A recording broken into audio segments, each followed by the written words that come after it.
ఈ మధ్య టాలీవుడ్ ఇండస్ట్రీలో చాలా మంది ప్రముఖులు విడాకులు తీసుకుంటున్న విషయాలు మనం చాలానే చూస్తున్నాం. తాజాగా మరొక నటుడు కూడా విడాకులు తీసుకున్నాడట. చాలా ఆలస్యంగా వెలుగులోకి వచ్చిన ఈ విషయం ప్రస్తుతం సోషల్ మీడియాలో వైరల్ అవుతుంది. మరి ఆ నటుడు మరెవరో కాదు, ప్రసాద్ బెహ్రా.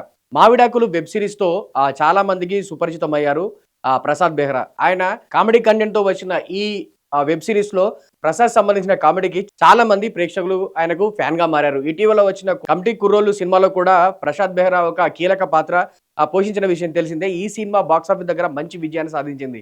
తాజాగా ఈ నేపథ్యంలోనే ఇటీవల ఒక ఇంటర్వ్యూలో పాల్గొన్న ప్రసాద్ బెహ్రా తన పర్సనల్ లైఫ్ గురించి మాట్లాడుతూ, నేను 2 ఏళ్ల క్రితం ఒక అమ్మాయిని ప్రేమించి పెళ్లి చేసుకున్నాను. కొంతకాలం మా ప్రయాణం బానే సాగింది. కాకపోతే ఎందుకో మా మధ్య మనస్పర్ధాలు ఏర్పడ్డాయి. ఆ విషయాన్ని తను ముందే గ్రహించింది. కానీ తనపై ఉన్న ప్రేమ కారణంగా ఆ విషయాన్ని గ్రహించడానికి నాకు కొంచెం సమయం పట్టింది అంటూ చెప్పుకొచ్చాడు. తర్వాత ఇద్దరికీ సెట్ కాకపోవడంతో విడాకులు తీసుకున్నాం. అంటే మేము విడాకులు అప్లై చేసి 2 సంవత్సరాల క్రితమే అప్లై చేసాం. కాకపోతే ఇటీవలే మాకు విడాకులొచ్చాయి. ఇప్పుడు లీగల్‌గా కూడా మేము వేరయ్యామంటూ కూడా ఆయన చెప్పుకొచ్చాడు. ప్రస్తుతం ప్రసాద్ బెహ్రా చేసిన ఈ కామెంట్స్ ఏవైతే ఉన్నాయో సోషల్ మీడియాలో వైరల్ అవుతుంది. నిజానికి చాలా మందికి ప్రసాద్ బెహ్రాకి పెళ్లయిందన్న విషయం కూడా చాలా మందికి తెలియదు. తాజాగా ఓ ఇంటర్వ్యూలో పాల్గొని తన పెళ్లి అండ్ సెపరేషన్ గురించి చెప్పడంతో ఈయనకు పెళ్లయిందా అంటూ కూడా కొంతమంది అవాక్కవుతున్నారనమాట. ఇక ప్రసాద్ బెహ్రా సినిమాల విషయానికొస్తే ప్రస్తుతం ఆయన 'ఓజీ' సినిమాకి డైలాగ్స్ రాస్తున్నట్టు కూడా ఆయన చెప్పుకొచ్చాడు. ఈ సినిమా వచ్చే ఏడాది ప్రేక్షకుల ముందు వచ్చే అవకాశం ఉంది.